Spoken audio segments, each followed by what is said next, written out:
Good afternoon, everybody. I know this is kind of a big space for us to meet. We're not necessarily used to it, but we're taking what all we can get. You're welcome to come up here, Chairman Williamson, if you like. Chairman Stevens. We're going to call the Ways and Means full committee meeting to order, and Representative Kelly is going to open us up in a word of prayer. I hope it's 3. So, everybody bow your heads. Dear God, we just want to thank you for this day, dear Lord. Father, we thank you for the opportunity you've given us to serve our constituents and the people all across Georgia. Father, we don't take this trust that you've placed in us lightly, Father. We ask you'll watch over us today. We ask that you'll provide us the wisdom that we need to make the decisions that we're called to make. We ask you just watch over those of us whose families are miles away, Father. Watch over them while we're away. Thank you for all you've done for us, Father. In your name we pray. Amen. Thank you, Representative Kelly. We had a little bit of a holdover. I know he has had some information ready for us for a couple of weeks now, and we're trying to figure out a time when we could work this in, but Kyle Wingfield is here, and I believe he has a presentation brief presentation that he wanted to show and get us some information. So Kyle, I'm going to turn it over to you. Do you need any technology to speak of, or are you okay? Thank you for being here.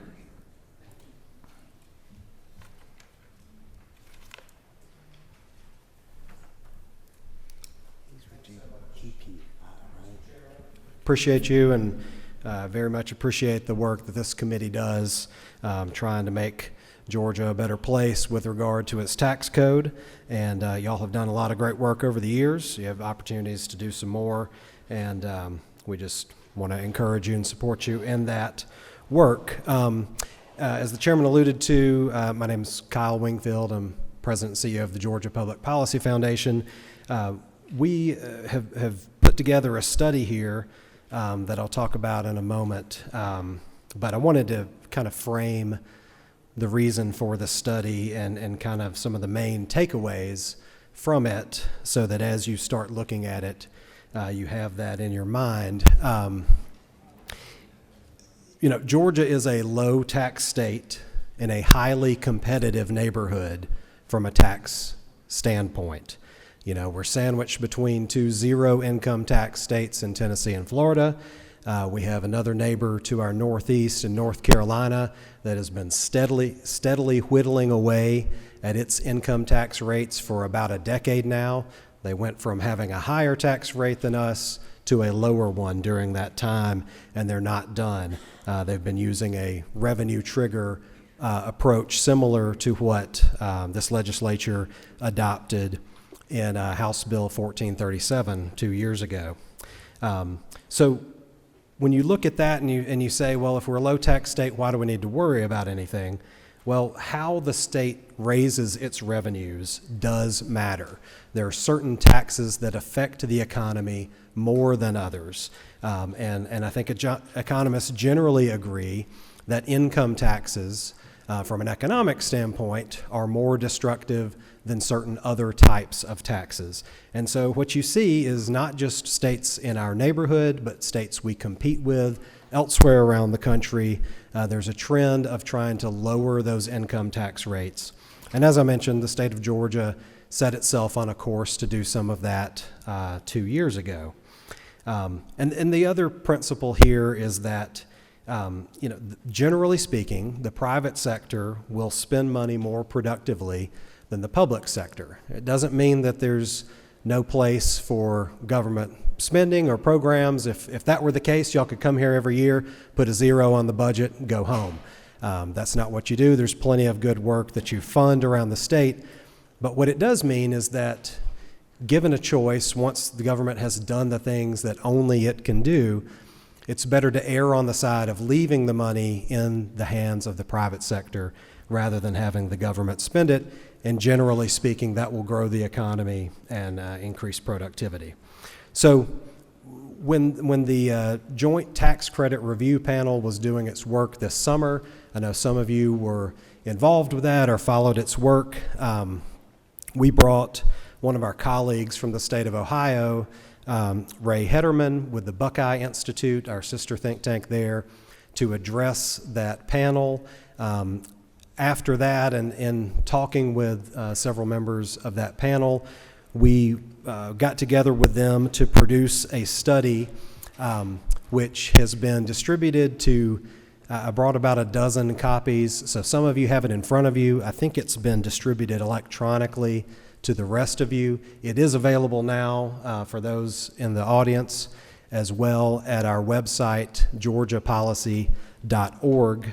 And we really wanted to study some different scenarios for how Georgia could remain competitive, raise revenues more efficiently, and stimulate growth via the private sector keeping more of the money there. So I'm just going to talk through some of the high-level findings from these 4 scenarios that our friends at the Buckeye Institute modeled. You will see in your table of contents, there's a lot more than 12 or 14 pages here. We're just a poor little nonprofit. I didn't print all the appendices here with all the formulas and everything, but that's all included in the PDF version on our website. So if you're interested in that kind of stuff, first of all, I applaud you, but second of all, you can find that information there if you were interested. This is really just the main takeaways here. So the first scenario that we had them model was along the lines of what HB 1437 did in 2022, but at an accelerated and extended clip. So as you may know, that bill set in place some revenue triggers, which, if met, would cut the state's personal income tax rate from the flat 5.49% that it set for this year by an additional 0.1 of 1 percentage point per year until it reached 4.99%. So what we did in scenario 1 was we asked them to go farther at the very beginning and then go faster and reach an endpoint of 3.99 instead of 4.99. And so you can see in table 1 on page 6, that's what they did. The top part of these tables represents the baseline. So that's what is forecast, and they incorporate some forecasts from the Congressional Budget Office into these models. What would be forecast to be the state's gross domestic product, level of employment, tax revenue, consumer behavior, and investment. And then the bottom part of each table, you can see the change from that baseline if these reforms were adopted. So that table number 1, if you drop the tax rate the first year, that would be this year, to 5.19, and then drop by 0.2 of a percentage point per year until you reach 3.99. You can see that by the year 2030, we would have that 3.99% tax rate. We would have boosted states' gross domestic product by more than $5 billion. More than 16,000 new jobs would have been created. Consumption would have risen. Investment would have risen as well. Scenario 2, we asked them to take a look at what it would be like to eliminate the state's corporate income tax over a period of 5 years. And so you can see in table 2 what happens there. There's not as much revenue to be foregone with the corporate income tax. It doesn't raise as nearly as much as the personal income tax, and you can see the effects there. Scenario 3 is using some of the surplus revenues that the state's accumulated during this surge of revenue over the past couple of years to buy down the personal income tax rate over a period of 5 years up to a total of $5 billion. And you can see that would get the state down by 2028 to a personal income tax rate of 3.75. Now, I would point out to you, if you compare scenarios 2 and 3, you see that you're cutting about twice as many revenues in scenario 2, or 3, rather, the personal income tax cut, but you actually increase state GDP by about the same either way. What that tells us is you get a greater bang for your buck cutting corporate income taxes than personal income taxes. Now, I realize when it comes to the political scenario, you may not get quite the bang for your buck, but when it comes to the economic scenario, That is a more efficient way to cut taxes. You get more productivity for doing that. And then the last scenario we asked was for a revenue neutral tax reform, which would reduce tax expenditures, tax credits, tax deductions, whatever they might be, by a total of $500 million per year, and use that revenue to offset a $500 million per year cut in the personal income tax. And what you see there is you could reduce the personal income tax below 5%, but you don't really see any economic effects there. Now, do I believe there would be zero economic effects of doing that? No, I don't. I think that you would probably see some job creation at the margins. You would probably see some economic growth at the margins. What it means is that the model can't really discern it can't go granular enough to discern what those effects would be, and so it tells you it's a zero effect. And the bottom line there is when you're keeping state revenues the same either way, you're not putting a new balance of money into the private sector, you're not getting that growth effect that you saw in the first three scenarios. So those are the highlights of that study. I would encourage you to, of course, I'm happy to answer any questions, but I'd encourage you to read through it here or online. Ask me questions later on as you've had a chance to digest it. But again, the bottom line's, we're a low tax state. We're doing well on that front. We have some work to do because of what our neighbors are doing and our competitive states around the country.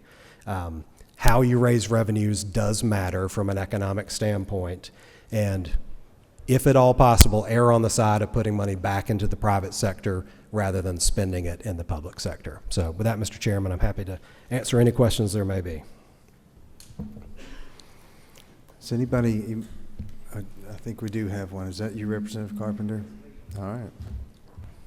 And I apologize, I don't even have your brochure in front of me, but I just listened, and I just want to confirm what I heard, because in my gut I feel like that's the case, is eliminating all the tax credits on board over a staged period of time does not promote economic growth in the state of Georgia. Is that or on the edges? The way I would phrase it is to say, if you raise taxes on one side and cut them by an equal amount on the other side. In other words, you raise them by eliminating all or some number of tax credits, deductions, exemptions, and then you cut by an equal amount over here. From an economic standpoint, it's probably more or less a wash. Yes. And one further, Chairman. And then the other piece was, it is much more efficient to cut corporate income taxes versus handing money back to the taxpayers from an economic standpoint, not a political standpoint. That's correct. You can generate as much or more economic activity from a smaller amount cut from the corporate income tax than a larger revenue cut on the personal side. I was thinking, no offense to any of our super good friends in appropriations. I see Vice Chairman Meeks sitting in the audience, that if we give it back, it has a better impact than if we try to spend it. That's correct. Okay. All right. All right. Well, thank you. Kyle, I don't see any more questions. Anybody have any other questions for Kyle on the report? Thank you for being here. Thank you for your time. Yes, sir. Appreciate the opportunity. Chairman Chokas, do you need my copy of the 808? If you'll read the LC number, and if you may. Yeah. That was good. Thank you, Mr. Chairman, members of the committee.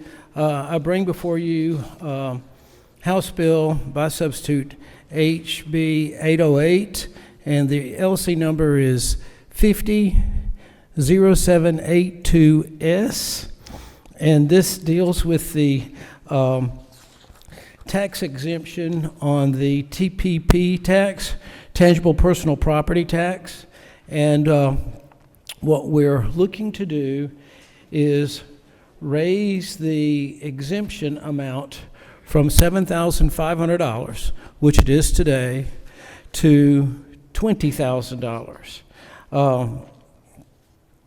As y'all all know, the TPP tax is a tax on tangible personal property. And in today's day and age with inflation and everything, that $7,500 had not been updated. And I think this would be fair to our businesses, which this is, according to the National Federation of Independent Businesses, this is the #1 most hated tax by our business community. So that's it in a nutshell. We'll be raising the exemption from $7,500 to $20,000, Mr. Chairman, and I'll be happy to answer any questions. Do not see any questions. What's the will of the committee? I have a motion and a second. Is there any further discussion? Hearing none, all in favor, please signify by stating aye. Those opposed, like sign. Thank you, Mr. Chairman. Thank you, Mr. Chairman and members of the committee. Next on the agenda, Chairman Williamson, HB 1023. If you'll just share the LC number and explain your bill, sir. Thank you, Mr. Chairman, members of the committee. I bring to you for consideration today House Bill 1023, LC 500749S. And quite simply, as we went over in the subcommittee, this bill proposes to recouple or make sure that our corporate tax structure stays coupled with the personal income tax structure. It's working its way through the General Assembly right now. Well, by operation of current law, like Mr. Wingfield alluded to, our personal income taxes went down to 5.49% effective January 1st of 2024.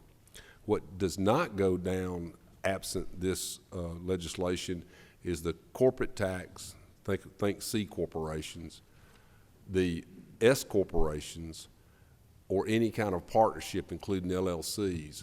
Right now in code, they remain at 5.75%. So what this measure does is it couples all three of those tax structures and points it to whatever personal income tax rate this body ends up with at the end of this session, assuming it's signed by the governor. In addition to that, and that's the way it has always been since we've had an income tax in Georgia. It's my understanding that it's always been the same tax across these both business and personal taxes. Then in Section 3 of the bill, that we're proposing to give an additional 30 days for business tax returns to be filed to the state, because so many of the very large, complex tax returns, and think the largest employers in the state that are domiciled here, they can't prepare their state income tax returns until their federal income taxes are done. Oftentimes that they're bumping up against the October 15th time frame limit that the IRS imposes. And this bill, like about 20-something other states, proposes to give them 30 more days to prepare and remit their state income tax returns. There's no fiscal note associated with that aspect of the bill because all the taxes are already being paid in on quarterly deposits. And the timing, according to the DOR, shouldn't adversely affect anything for the state. So that's a brief overview of the merits of the bill. Mr. Chairman, I'd be happy to answer any questions from members of the committee. Otherwise, I hope I can enjoy your favorable support. Thank you for your work on this, Chairman Williamson. I don't see any questions. So it's the will of the, somebody blink in? No? What's the will of the committee? Move to pass. Second. We have a motion to pass and a second. Is there any further discussion? Hearing none, all in favor, please signify by stating aye. Aye. Those opposed, like sign. The bill passes. Thank you very much. Next on our agenda is HB 1115, in which we've seen, a number of opportunities to perfect the legislation, perhaps, if we can do that. You as a member of the committee, you can go from right there. I know that Representative Horner has a few thoughts that, I'm happy to hear from him as well. So, sure. Thank you. Give us your LC number, if you will, sir. Mr. Chairman, LC 500748S. Is that the? Okay, I don't have that one. I think what we're working off is LC 5000780S. Is that, is Okay, that what yeah, you? I've got Yes. that.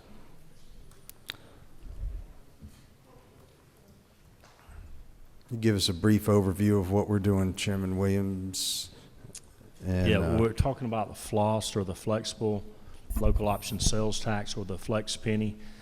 Right now, we're looking at the state of Georgia charges 4 cents on sales tax. And what we were talking here is moving it the additional 2 cents to 3 cents, and then doing away with some of the other acronyms, because it's always been so confusing. We're not including T-SPLOST or E-SPLOST in this, and what we're trying to do is accomplish rollback provisions on our property taxes by doing this. We have vetted this with the many different parties, and I know I've had a lot of help with Representative Kelly and Chairman Blackman on this, and I hit a couple of highlights here, or talking points. Basically, this was a working group over the summer, and this has changed, had different myriad options. Currently, the local sales tax, like I was talking about, is limited to 2% with numerous exceptions to that limitation. This bill raises that limit from 2 to 3% while retiring most of the exceptions. Under this bill, there's no rate higher than 9%, including the 4% to the state that would be allowed. These current sales tax would not be impacted if they keep the jurisdiction under the new limit. Through the work of the working group in the off-season, we noted the recent spread of sales tax, which have been designed for a specific jurisdiction. Instead of continuing to consider these bills individually each year, we thought it was best to attempt to place a framework in law which would allow for a sales tax up to 1% to address specific needs of the community, i.e. a tax rollback on property taxes. The bill includes procedure for the local governments to request this tax from their local delegation, who would then have the final veto ability over whether this tax progresses.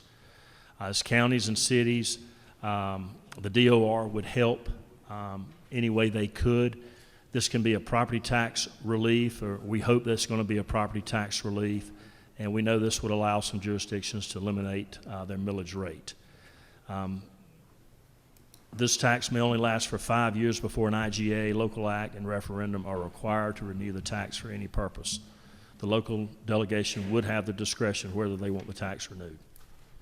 Mr. Chairman, that's a brief overview of what we've discussed over the FLOST, the flex penny, and I welcome if you'd like to make any additions, or if Mitchell would like to come up. Mitchell Horner, I know he had wanted to talk about this as well. Representative Horner, I know you filed a bill and had some language in there that we believe we captured. I just wanted to make sure that was the case. I'll turn your mic on if you have any comments. Yes, Mr. Chairman, thank you very much. Thank you to the committee for seeing this bill. Chairman Williams has done a wonderful job in presenting this bill and drafting it, and so I want to thank him. But he talked a lot about the specifics of the bill. I wanted to talk about kind of the real-world applications of this bill. Specifically, in my county in the last 2 years, as many as I'm sure in y'all's county has occurred, property tax has risen about 23% on average each year just in Catoosa County. And so my people were very upset naturally over a 23% property tax increase. So I wanted to look at how I as a state legislator could most importantly affect my citizens and give them this kitchen table issue to help address. So I quickly saw that our sales tax revenue, with a 1% sales tax revenue, it basically equals our property tax revenue. So I was looking at the code, and currently our code section only allows for a 2% cap. And we have a SPLOST and a LOST. We do not have a T-SPLOST, but we have an E-SPLOST, which basically means that my county is at 7% and other counties around are at 8%, and Tennessee is at 9%. So with a 1% increase, my county would have no residential property taxes for either the city or for the county.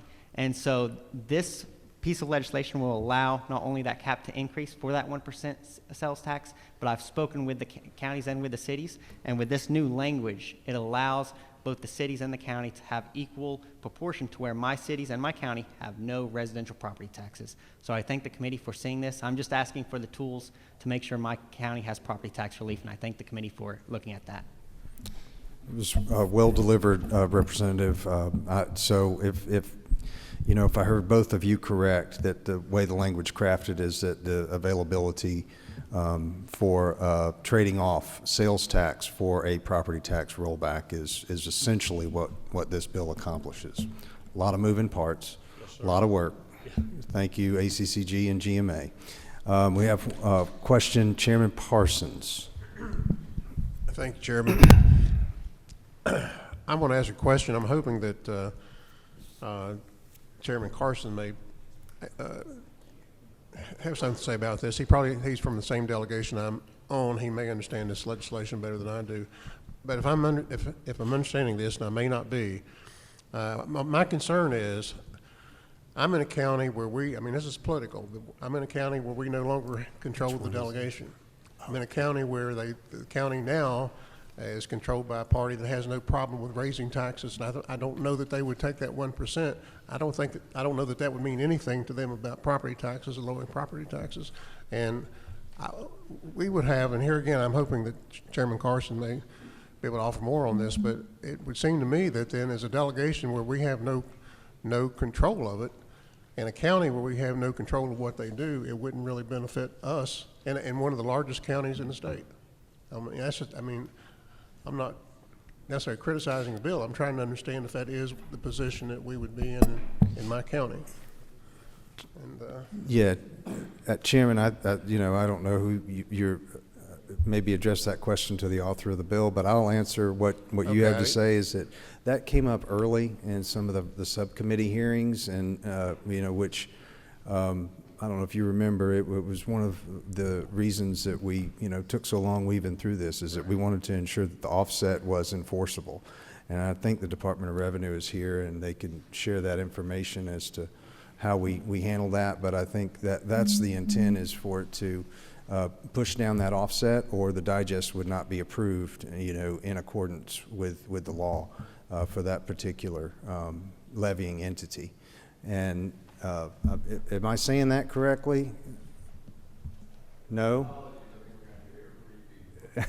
You don't. I don't want to say. I have to say what I said again. But I think what we see right now is that the department and the commissioner, if you don't have a rollback commensurate with the level of sales tax that comes in, that the digest would not be approved for the levying entity. I think that's correct. Thank you. I don't see any more questions. What is the will of the committee? I have a motion and a second. Is there any further discussion? Hearing none, all in favor, please signify by stating aye. Aye. Those opposed, like sign. All right, bill passes. Thank you very much. Thank you, Chairman Williams. All right, so covered with bills here. Let's move on with HB 1180. Chairman Carpenter.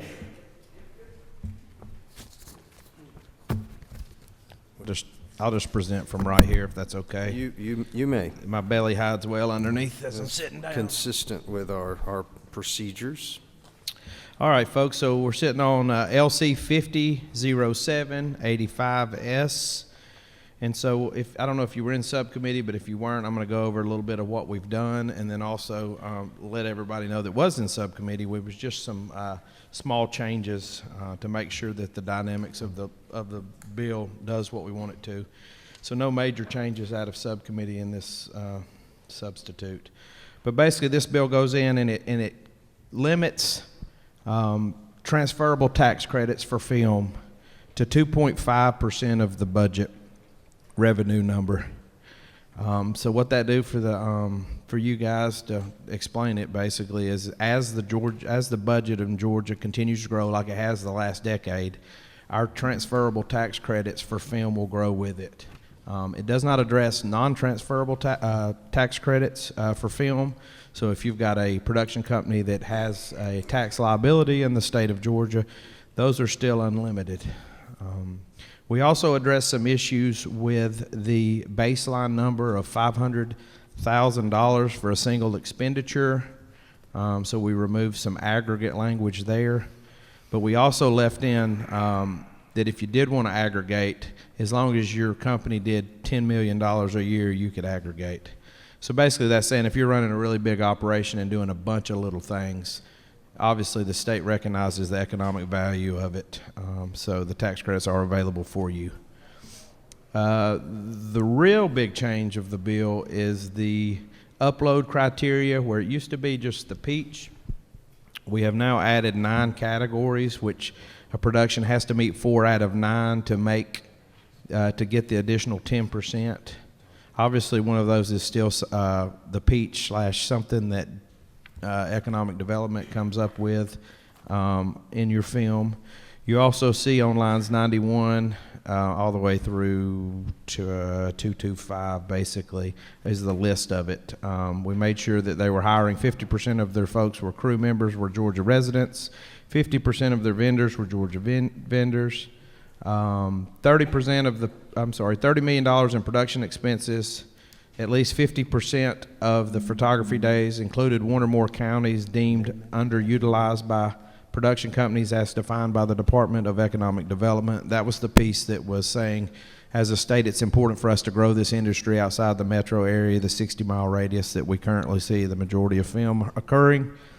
That was an important piece. We also added in if you do 20% of your post-production expenditures and contracts with Georgia vendors, which continues to address trying to make sure we have the entire ecosystem of film developing in Georgia.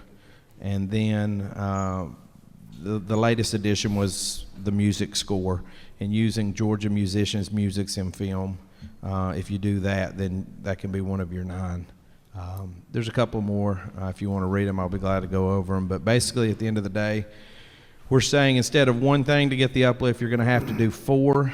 And we put in some really good options to address some deficiencies we felt like in the utilization across the entire state and in various segments. Other than that, that is pretty much it. The bill is super long, and it's because our first bill we drafted included video games or interactive entertainment, and we had to remove them out of some code sections to make sure that they did not get caught up in addressing the cap or in the change in uplift material, because otherwise they were not going to be able to get their uplift. So nothing's changing in interactive entertainment, and other than that, that's pretty much the bill, and I'll yield for any questions. I do not see any questions, Chairman. I appreciate your work on that. Oh, good. All right. Well, I do have a couple. Bob, which number are you? Does it have a number? 34 is what I just turned on. If that's. It doesn't say right here. On line 106, and I know this is old language. What constitutes a qualified music video that would be showing the Georgia logo? Because I've seen some of these music. Yeah, that was that all. I would not like Georgia logo on. Yeah, that's obviously that was in code before. I think that we're addressing a lot of the music video issues, pushing that baseline up to $500,000. I'd say you'll be hard pressed to find a music video that costs $500,000 to produce. So I think that's part of the reason we had adjusted that baseline. Okay, I didn't know the definition of a qualified, Yeah, I understand. I mean, Okay. it's all, I guess, qualified Some music of 'em video are- depends on what your ears and your eyes are used to listening to. Yeah, but Georgia has a reputation for being a nice place to live. I agree with that. Thank you. Chairman Dickey. Thank you, Mr. Chairman. I want to ask some good bill. The 9 criteria are great. I really like those. How do we arrive at 4 and not say 5? Do we have some situations now that they're not doing 4, or? I mean, I think that's up to the committee. I mean, I think that was just a decision to be made. We went from 1, now we're going to 4. I don't have heartburn with 5. I mean, that's why bills go through the committee process. So, I think that's a fair conversation to be had. It's in the bill. So, well, I just curious if anybody done an analysis of what some of these have done in the past, but I really like the criteria. I mean, they're very effective and very good. I just thought 4 might be a little low and wouldn't know where we talked about Yeah, 5. So like I said, I don't have. maybe that's for the you know, future. So yeah, I mean, anyway. maybe you do 5 and consider it like 2% apiece. I don't want to make 10. it burdensome, unattainable, but just want to make sure those criteria seem very reasonable criteria to me. Yeah, I don't disagree with you, and I'll yield to the chairman on that. Yeah, I mean, I think, the answer's already, basically, been put out there. I mean, you are changing up, a significant portion for folks, and I think what we were hoping to do is start at a reasonable number, and then we can move from there. But I appreciate this good suggestion, Chairman. Yeah. Chairman Williamson has a question. I'll see if I can get the right one. It doesn't blink, is it? Is that it? Yes. Yeah. Thanks, Mr. Chairman. To the author of the bill, Chairman Carpenter, I want to applaud you for your countless hours you put into this measure. But is it not true that by the most recent changes in particular that we're trying to recognize the importance of the let's call it the non-metro area investments that have been made across this state and push out opportunities for more jobs in our more rural areas of the state? Is that not true? Yeah, that's all, since I've been down here, that's always been topic of conversation on the film tax credit, that it's great for the metro, but all Georgians are, supporting film, so they should all be able to get a piece of that pie. And it may not be a big slice, but a slice is better than no slice. And then a follow-up question. Isn't it true that using this measured approach, we're protecting the taxpayers' dollars by making sure that there's a measured throttle on how many dollars can leave the state to support a program such as this, and by having a 2.5%, I'm going to call it a throttle, we've ensured that this program will be sustainable for decades to come to the mutual benefit of the jobs being created and being fiscally responsible as a state, protecting our bond ratings and being able to pay our other appropriately allocate our resources to the education and every other important aspect of our Yes, budget. sir. Thank you, Chairman, for that statement and question. Yes, I do believe it's a measured approach. I think it gives the industry some stability, so we're not here every year talking about it. I think it provides the guardrails for the budget, but it also provides growth. As Georgia grows, this grows, and I think that number. Most of you, if you do the math, it's about $900 million. That's pretty aggressive if you look around the United States and the world, quite frankly. There may only be 2 out there that even compete with that at this point. So I think having that set up so we're not addressing this issue all the time. Everybody knows the playing field in the state of Georgia, that we're open for business. It allows our studios that so many people have invested in to flourish, and I look forward to seeing this bill go through. Thank you for your work on it. I don't see any more questions. We do have one more question. Chairman Stevens, I'm sorry. There you go. Thank you, Mr. Chairman. Just a friendly question. As you know, this is an economic engine of a massive variety of $4.1 billion last year on a direct spend. Just want to thank the author, because I was very concerned whenever this got started, there may be a sunset stuck on this massive economic engine. As I read the bill, the sunset is not in there. I'm sorry, Chairman. Right. You got tired of hearing me. I don't blame you. I guess you probably had a hand to play in this when it first came down the chute. So I think it's been obviously a big important issue for you guys, and especially your community. So we wanted to make sure that everybody understood we still value the work you did 20 years ago, and we want to continue to see that for your grandkids. Thank you. Never get tired of hearing from you, Chairman Carpenter. I think I speak for everybody. That's the will of the committee. I have a motion to pass. Is there a second? I have a second. Any further discussion?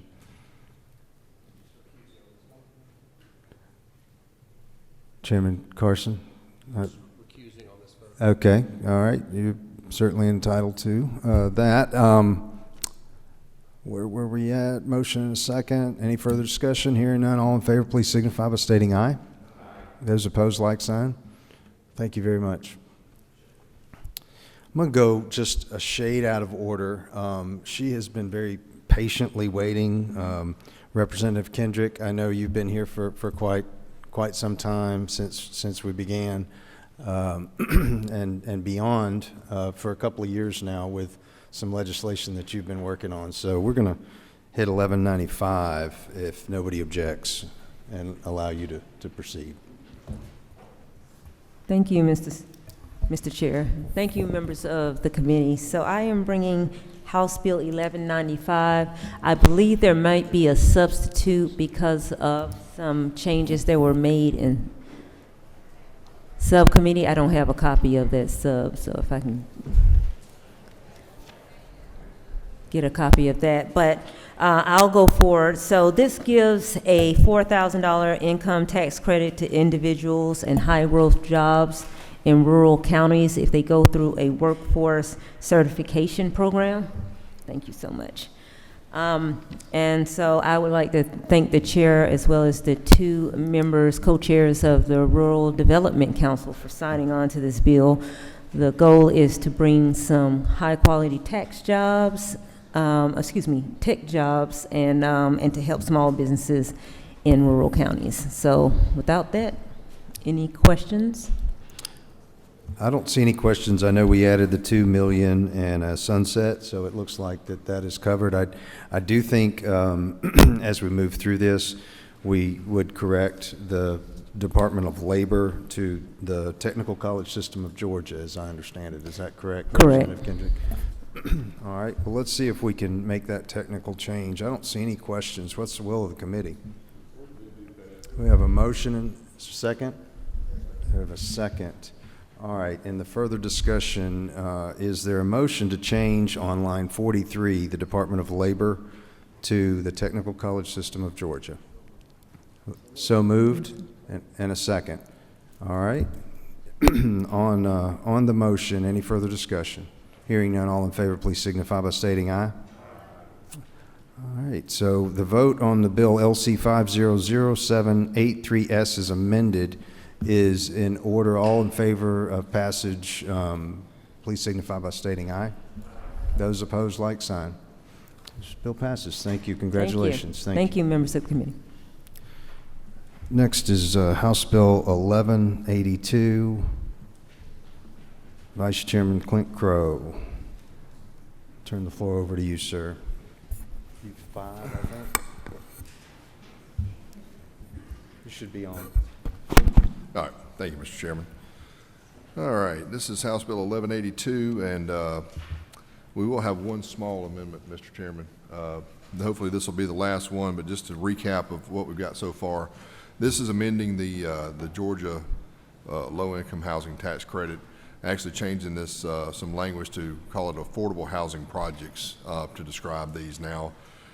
It'll be the tax credit will be an amount equal to the federal housing tax credit, or 80% of it, unless there are one of 5 uplift criteria met that will go from 80% to 100%. Those criteria, one is it's located in a rural area, or reserves or prioritizes a majority of its units for seniors, or provides a preference for veterans or first responders, provides access to stable and high-frequency transportation, consists primarily of a rehabilitation or renovation, or is owned by a housing authority. So any one of those criteria would meet and make them applicable for the uplift to 100%. And then we also did some changes to the language for some transparency to open records. And what it says now is, except for confidential taxpayer information pursuant to Title 48, all affordable housing project level records associated with this code section shall be subject to Article 4 of Chapter 18 of Title 50 relating to open records. And then the one last change that I will go ahead and tell everybody now, this is some language, met with DCA. They were gracious to get with me and address a couple of concerns that we had about just wanting to make sure that there's not projects that are that are in the pipeline. These can take 2 or 3 years from the time they're first applied for to the time the actual credits are issued. And so we want to make sure that we don't cut anybody off at the knees, as we've talked about in some other issues of these things this morning. So the language that would be changed in this one, and I apologize, we didn't have time to get it done. Obviously, Christie's been bombarded. This language would be added on lines 47 and 119,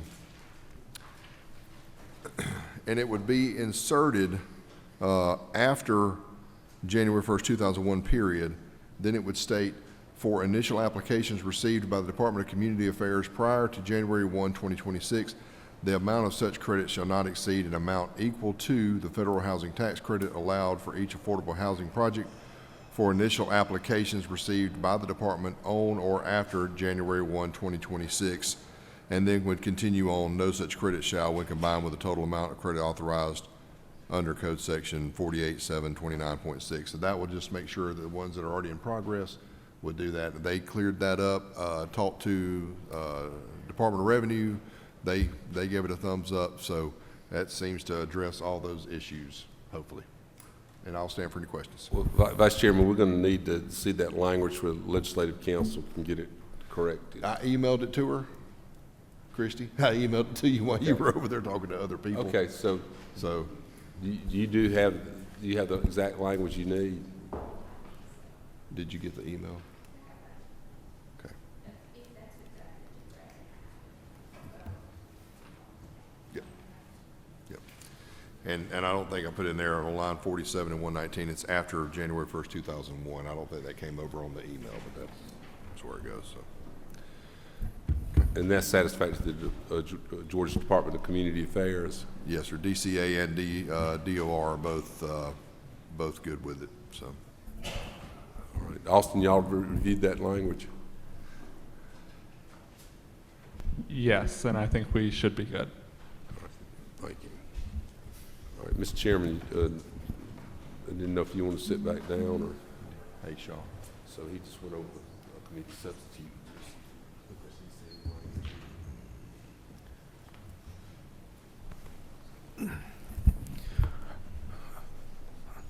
Are there any questions? You want to see that?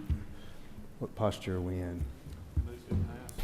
Okay, we have a move, do pass, and we have a second. Have we amended this already? No, sir. I was going to make the motion to amend it once we got the first. Okay, we have a motion and a second. It's further discussion time, so Okay. motion. I would make a motion that we amend it as previously stated. I can read it again for you if you want me to. Please. Okay.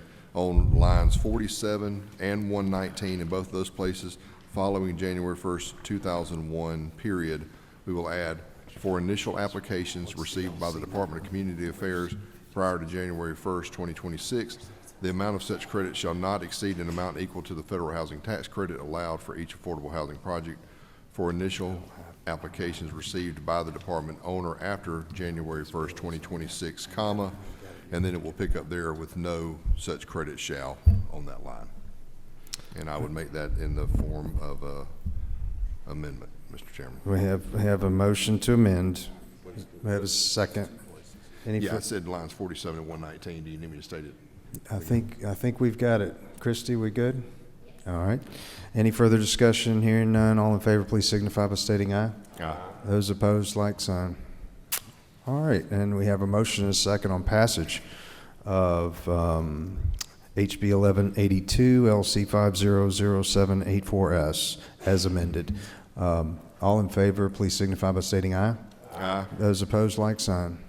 Okay, bill passes. Thank you very much. Thank you. Representative Camp, Chairlady Camp, excuse me. You have two bills. You might as well take them both together. I think we have a constitutional amendment and the bill itself. Do we need to review both of those today? Mr. Chairman, I believe you are correct on that because both have subs. And if you don't mind, would you like for me to do the constitutional amendment or the enabling legislation first? I think if you can explain them both, and we'll just entertain the motion for, each separately after you go ahead and explain both. And that's 1185 and HR 1022, and you can just give us the LC numbers as you present them. All right, HB 1185 is LC 500786S. And let's see, on this particular bill, it is basically, it's enabling legislation that spells out how HR 1022 functions. The base year homestead beginning in 2025 using 2024 residential assessments, and the option for an inflationary factor such as consumer price index has been included. It is not in lieu of any other homesteads, but includes if there is a county that already has a base homestead exemption. It does not preempt that exemption. Jurisdictions, let's see, I've already said that part. This measure allows local control but offers real homeowner relief from extreme increases in valuations if adopted locally, which it must be adopted by the county, municipality, and school board, whichever is the levying factor. It benefits local governments by having a more stable digest and should provide a clearer picture up to the homeowner and to the digest when millage rates are assessed.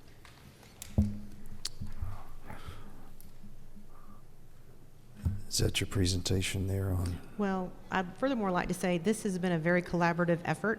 I'd like to thank Chairman Stevens for his help on this, also Dale Washburn, Representative Washburn, Chairman Blackman, and also Chairman Martin, along with ACC, GMA, and a litany of legislative counsel, because they've been wonderful on this. This is probably the 5th or 6th. We are definitely trying to make it where the counties have the ability to make some choices, the municipalities have choices, and it ends up being a local issue. Well, thank you. Are there any questions of Chair Lady Camp? I think you've, certainly worked on this very hard, number of iterations. I think Chairman Martin would be pleased. Thank you. That's a high compliment. We have a motion do pass. Is there a second? We have a second. Any further discussion? Hearing none, all in favor, please signify by stating aye. Those opposed, like sign. All right, next one. All right, so now we're moving on to HR 1022, and it's LC 500787S as in Sam. And this is the constitutional amendment which would be on the ballot in November if this committee and we're able to get this passed. It states basically, shall the Constitution of Georgia be amended so to authorize the General Assembly to provide for a local option homestead exemption, from ad valorem taxes in the amount equal to any amount that the current year assessed value of homestead exceeds its base year value, adjusting for inflationary improvements. So simply put, after saying all that, this is the constitutional amendment which would change our Constitution, allow this to be something that can take place.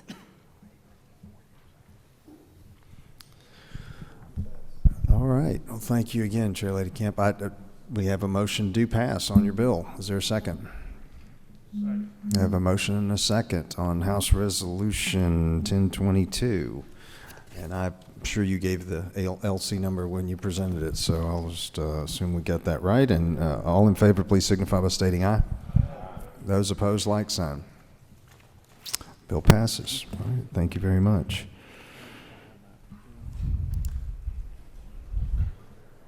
Let's see.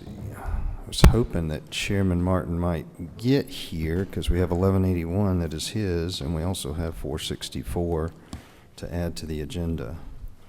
But while we're waiting on him, I'll go ahead and let Chairman Carson, 1192, I believe, is in front of you, the latest substitute. Chairman Carson. Thank you, Mr. Chairman. This is House Bill 1192. What this does, and you can see on lines 15, is it allows for, like we talked about this morning in subcommittee, this allows for a pause on the sales tax exemption under paragraph 68.1 in our sales tax code in regard to equipment for high-tech data centers. You can see on lines 15 that pause for the period commencing, this is new language, from July 1st to June 30th of 2026, essentially we're providing for not allowing for new issuances of sales tax certificates for the high-tech data centers after that date. That's basically the bill. And Mr. Chairman, I do have a couple of changes at the committee's pleasure based on legislative counsel. All right, I don't see any questions. Do we have anybody that signed up to speak? I think we had one special request. I don't know if they're in the room, but was Georgia Power here? Are they on the list? Okay. I know we don't normally, but we had some questions and thought that it might be appropriate for you to join us to answer a couple of those before we proceed. Chair, committee members, we did want to just speak to some comments we've heard. We appreciate the opportunity to be here. My name is Jeff Grubb. I'm the Director of Resource Policy and Planning at Georgia Power Company. So that means my group leads the efforts for generation planning for the state, or for Georgia Power. And so and I do serve as the witness at the Public Service Commission for our integrated resource plans. So the comment has been made around there being an energy crisis in Georgia and that we had to file an emergency IRP. And I just wanted to come and say neither one of those are true. In terms of energy crisis, just last month in the state on the 7 o'clock on the morning of January the 17th, y'all remember it was in the teens, the Southern Company system, the Georgia Power system, I believe the state of Georgia set a record for the highest level of usage for customers in a winter event in history. And we served all of our customers' needs reliably during that period of time. The IRP is not an emergency IRP. It is an IRP update that we are filing per processes and rules that are set in place by the state and the Public Service Commission. And that IRP update is all about the future growth in the state. It's not about our current level of load. It's all about being able to add resources to continue the state to grow. And so it's those opportunities for growth are a combination of manufacturing and commercial growth. And as we've testified at the Public Service Commission, about 80% of that load growth is data centers. But it's not a crisis. We've got a plan in front of the commission right now to add resources in the next 3 or 4 or 5 years, and being able to continue to focus on the reliability and affordability for all of our customers. And I'll be happy to take any questions.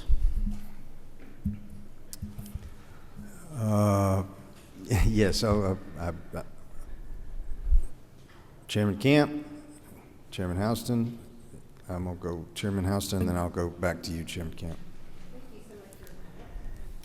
All right, we'll go Chairman Camp. I'm sorry. And then we'll come to Chair Lady Houston next. If y'all want Isn't to. it not true that some states are saying to let data centers come to Georgia because of the massive amount of electricity? Is that why they are coming? Yeah. I mean, I believe that is one of the drivers, Okay. is that we can. And is it not true that we put a tax on our power bill went up on mom and pop, the average taxpayer for those plants up in Plant Vogel, and if we might have to do another one, and it's going to be our constituents that are going to be paid for it. They get no use out of this data center. And now that I'll ask you a question, I'd like to see where those 23,000 jobs are. That the data centers I visited didn't have that many jobs. Ma'am, I can't speak to the jobs, but I will say as we've testified at the commission for this IRP update, adding load to the state does benefit the state and does help all customers.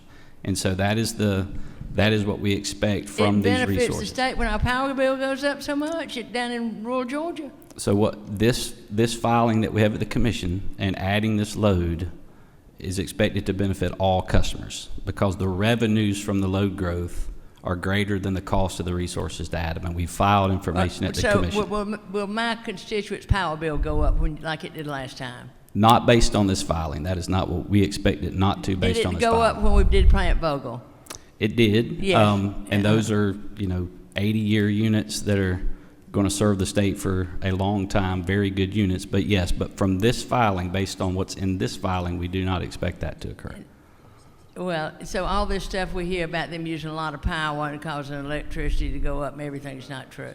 No, they do use a lot of power. Okay, thank you. And we will add the resources, but from a utility standpoint, the more loads you add, you can spread the fixed costs across and it benefits all customers. And that's what we filed at the commission. Thank you. Chairman Camp. Hey, thank you for being here. I'm looking here, and from your filing, it says, Georgia Power said building new power generation facilities, whether solar fields or gas plants, takes too long to meet the influx of demand.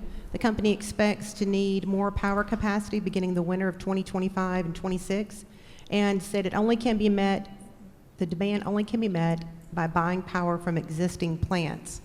So that being said, if we do this moratorium, basically, on these facilities, how much is that going to reduce, in your estimate, your projections for that 2025, 2026 winter? So I can't speak to what this would impact on the load growth. I mean, we've got many more facilities looking at the state than what we've got in our forecast. And so that part's there. But we entered purchase power agreements with some existing resources to meet those needs in 25 and 26. But we have identified if the load that's in our forecast, we feel very confident about it. We're forecasting less than half of the load that's looking at the state.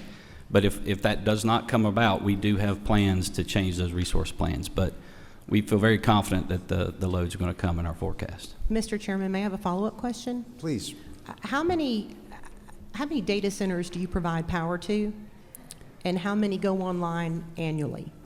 So I can't remember that we do have several now. I think of our, I can't remember the percentage. It is the largest part of the forecast, but our forecast contains both what we've already committed to serve plus what we're projecting. And so they are a large part of it. But that forecast, like we've said, they're about 80% of that. As far as how many come online, I mean, we've got multiple ones that are coming online in the next few years. The important thing about it is how fast they grow. And so we work closely with them on how to ramp that load growth in based on the resources that we're adding. Well, based on the bill that we're discussing today, it's basically going to put a moratorium on them for a period of time. So that was my question, was the load growth, was that going to impact Georgia Power's projections and their need for power? I'm going to say probably yes. I can't speak to what the data centers are going to decide based on the passage of this bill. So there's several things I'm sure that they consider when they're looking at the states. And I know there's lots of other states that are seeing data center interest too. I can't speak to what the moratorium would do to it. All right. So it's your testimony here today that Georgia Power has plenty of power, and if we did not do this, you would have plenty of power to impact all the data centers that could be coming. So my testimony is that we filed at the commission is that our load forecast that shows the load growth that we're projecting through the early 30s, the plan we have in place at the commission will serve those needs. Chairman Knight. Thank you, Mr. Chairman. You know, as we start to talk about power and the grid and electricity, one of the things that I think is of concern to a lot here is that when these data centers come in, and again, this is how it affects to the power, but as I understand it, in order to be net neutral, if you will, or to say you're net neutral, producing green energy, that these data centers are going out with the federal subsidies or however it works, but a lot of these solar installations are being put up in rural Georgia as a direct relation to these data centers, which are huge power consumptions. Mm-hmm. Can you speak to that? Yeah, so I think the question is around the role that solar plays with these data centers, and so there's two aspects to that for our generation fleet. And what I was speaking to for the IRP update are those dispatchable resources that we can control and turn on and off to meet the demands for these customers on those cold winter mornings and those hot summer afternoons.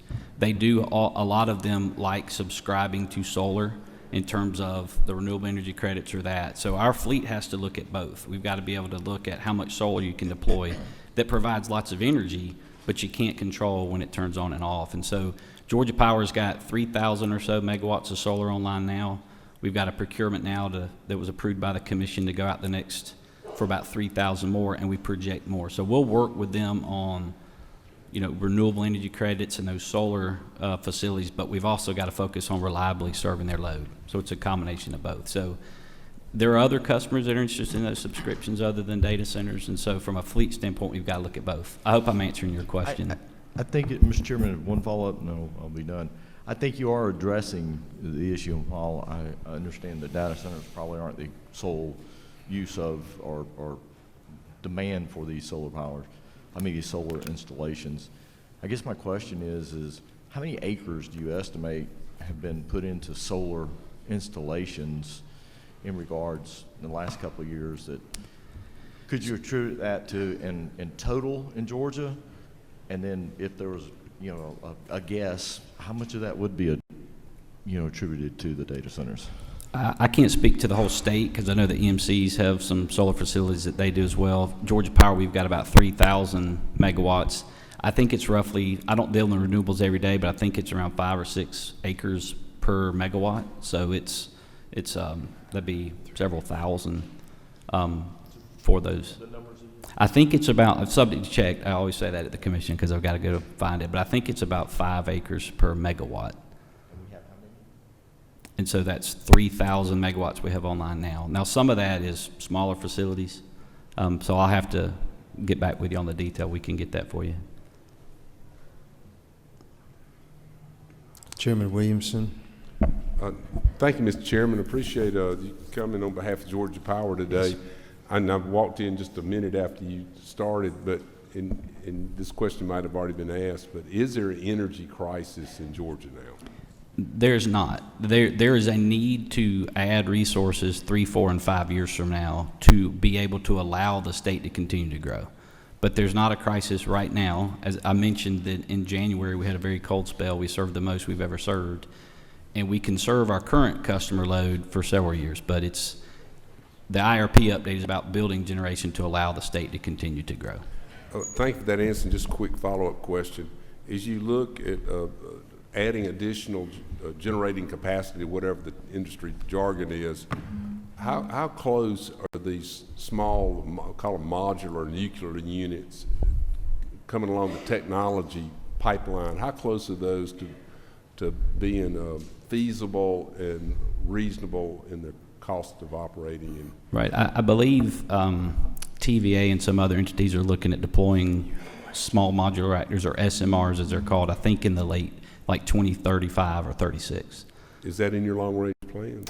We do. When we run the IRP, we do a lot of different scenario planning out 30 years where we look at different fuel prices and different carbon pressures and those types of things, and we do start seeing a nuclear signal in the late 30s and early 40s, depending on what you assume for carbon pressures. And congratulations on Unit 4. Is it online yet? It is not yet. It's second quarter of this year. Great. So just a few more months. Thank you. So, thank you. Chairman Dickey. Thank you, Mr. Chairman. I just want to ask a little bit about this solar. I know it's probably going to grow substantially, and I'm just concerned about it going on a agricultural land, shrinking that industry as solar takes up some of our ag land.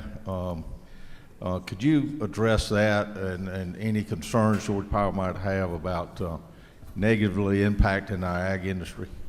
Yes, I mean, it's a great question. We are undergoing a solar procurement right now that was approved in the 2022 IRP for solar in the late 20s, and so we do continue to see solar play a major role. I think one of the things you're hitting on is one of the considerations that the state and the industry have to think through. There's a lot of discussion around, does rooftop solar become a bigger role player because of that issue, or does warehouse solar rooftops start doing it? It's more expensive to do that than the big utility scale on the agricultural land. So I know there's a lot of involvement around there. When we do procurements, we have a lot of strict requirements on the environmental impacts of those facilities, and work with all the agencies to make sure that's properly done. But that is one of the considerations for continued growth of solar. Can I follow up? So do you have any consideration for the negative impacts it might have on other industries such as ag? Is that part of any of your procurement? So not in any of our, models, our economic models that we look at, but I think that's one of the things that we'll continue to work with the commission on as we look at the future solicitation of solar. I think it's definitely something the commission will take into account, and we do as well, but we're looking at reliability and economics, and then we factor those other types of things in as well. Thank you. Thank you. Thank you. I don't see any more questions. Thank All right. you for your, Thank y'all. for coming testimony. Thank you for the opportunity. Yes. Chairman Parsons, I was about to hand the microphone over to you. I think this is probably Chairman Carson, can you explain the amendment that you mentioned? Yeah, I did want to, if I could get to that, there is also Section 2, which is the creation of a special commission on data center energy planning. I just want to draw the committee's attention to that. That is new language in regard to, while we're hitting the pause button, if you will, we've just talked about that a number of times this week, basically taking a detailed look at this industry, what it does for Georgia, what it does for the state, so forth. In regard to the amendments, if I could, Mr. Chairman, to your question, on line 21, I'd like to take, at the advice of Legislative Counsel, I'd like to take at the end of that sentence, with a high technology data center that was issued, would rather say, rather than was issued, strike that and say has applied for.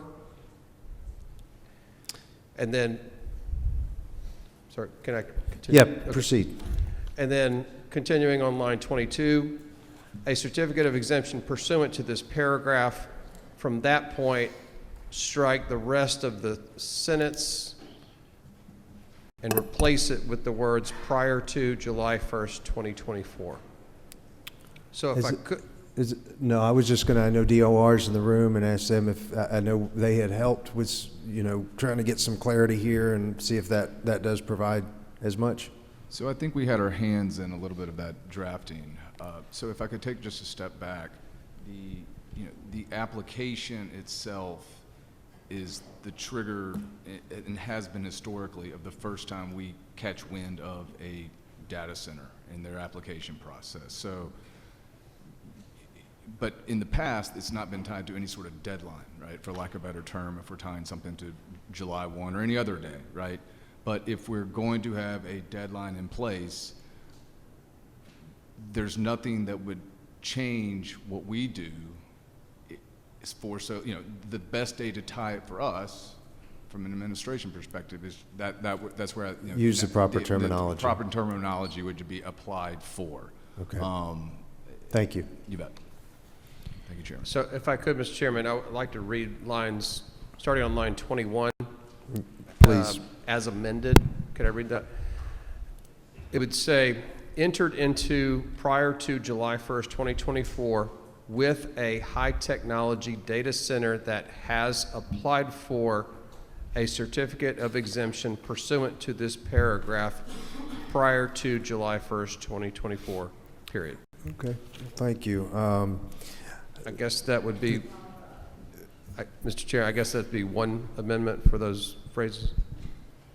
I would propose that one Thank amendment. you, Chairman Carson. We're in a posture to take a motion due pass, but yes. Well, maybe I came to the party late, but I've always thought the Public Service Commission was the one that looked after the people and the voters of this state. Have we heard from the Public Service Commission on that? I think that's part of the commission that we put together here. It includes the Public Service Commission as part of that body. Yes, ma'am. I'm sorry? It's line. I just wanted to make sure the Public Service Commission was involved. Yes, ma'am. Lines 50 and 51, Chair Lady Houston, 50 and 51. I just wanted to make sure Public Service was involved. So, we just pick from South Georgia that don't know anything about all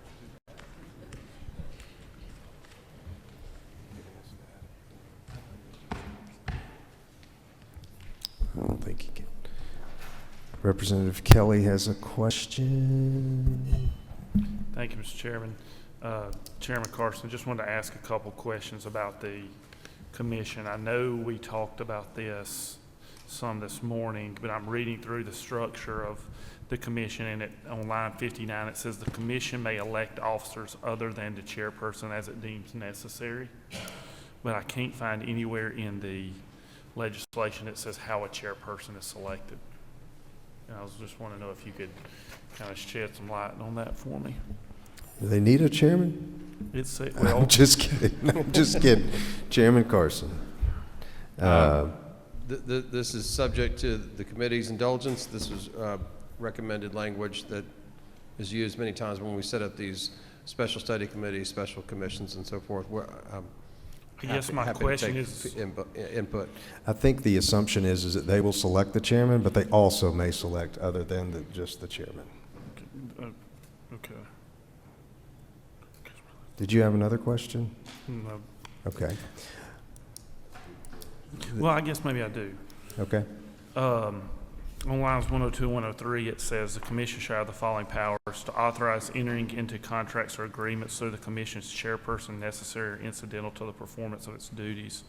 I guess I was curious as to what those could be and if there's potential costs of that, if we have any idea what these contracts would look like or agreements, and just what the commission could cost.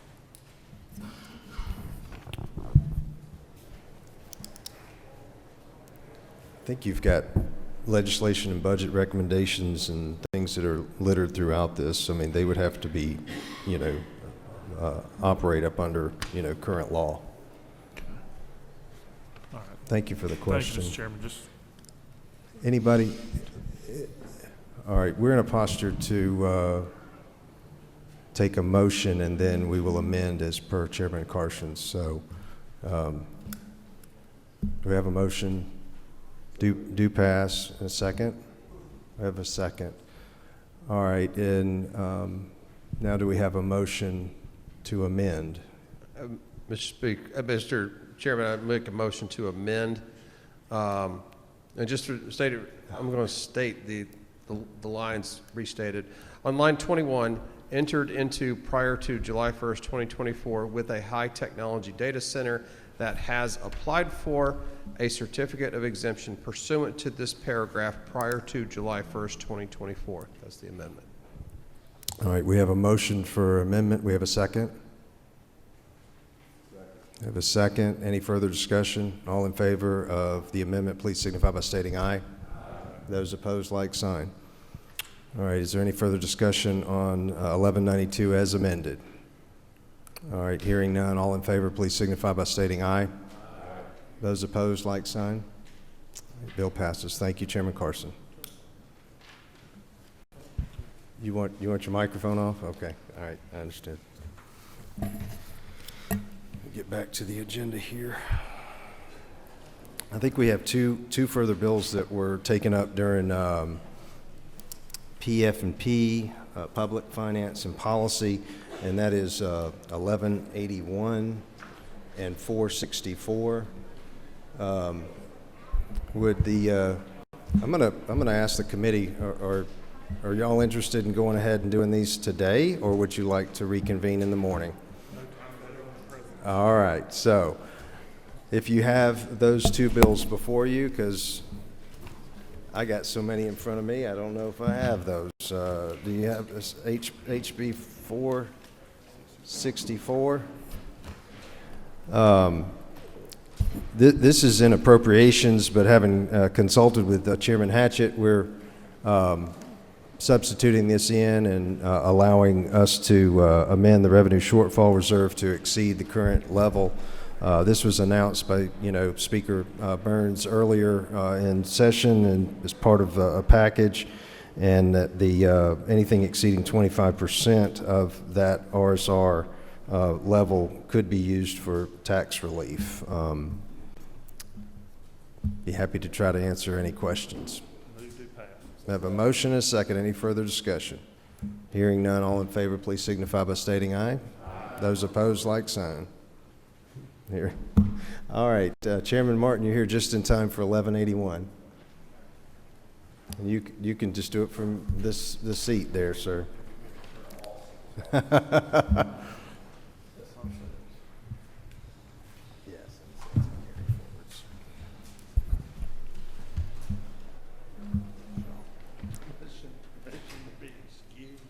I'll tell you what, we have 9-7. You got it? Okay.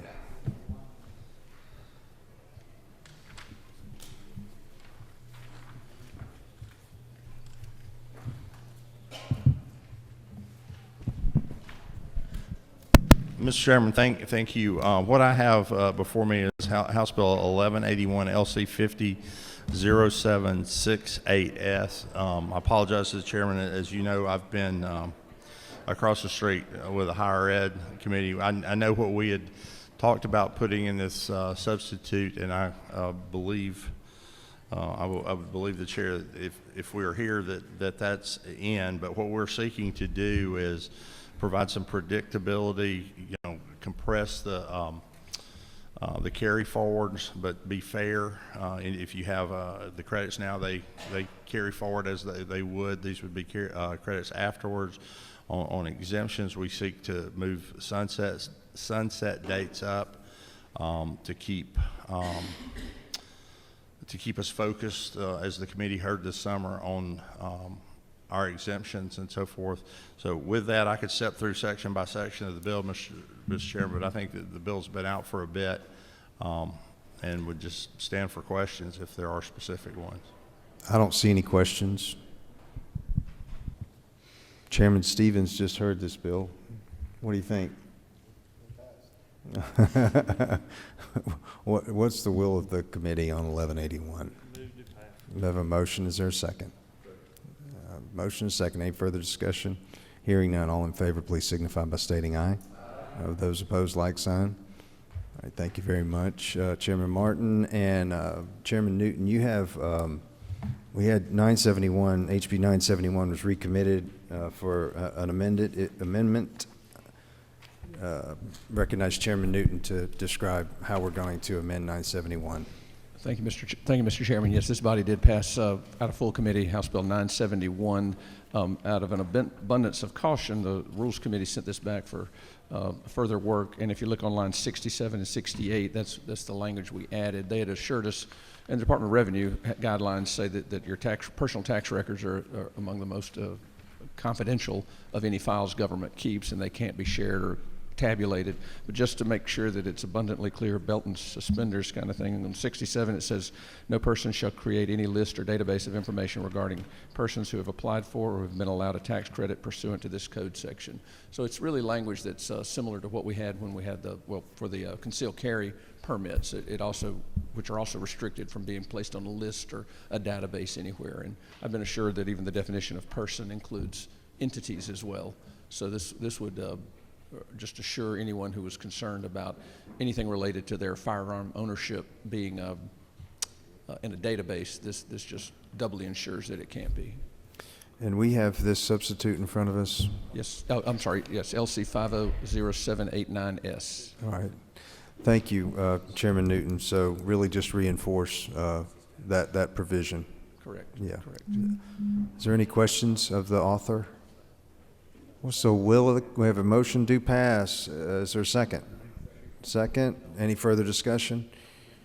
Hearing none. All in favor, please signify by stating aye. Those opposed, like sign. Thank you, Mr. Chair. Good. Thank you all very much. Does anybody have anything further to bring before the committee? Am I missing anything? Thank you for your patience today and your participation. We stand adjourned.